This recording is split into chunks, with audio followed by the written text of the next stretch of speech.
দেখেন আমাদের সূর্যমুখীর বাগান না, মানুষ হচ্ছে যে বিভিন্ন জায়গায় ঘুরতে যায় সূর্যমুখীর বাগান দেখার জন্য, আমরা আমাদের ছাদেই সূর্যমুখীর বাগান করে ফেলছি। দেখেন কতগুলো সূর্যমুখী ফুল ফুটছে, আর দেখছেন এই যে মৌমাছি আসছে।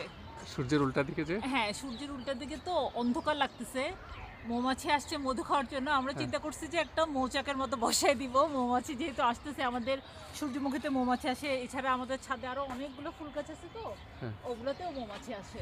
দেখেন কি সুন্দর লাগতেছে না? আমরা তো মাত্র 2 মাসের মধ্যে এরকম হয়েছে না, হ্যাঁ, সুন্দর। মাত্র অনেক তাড়াতাড়ি পারছে না? হ্যাঁ, সূর্যমুখীর একটা বকটা এই যে দিয়ে- এখানে 15 কেজি করে মাটি লাগে এই দুটাতে, হ্যাঁ।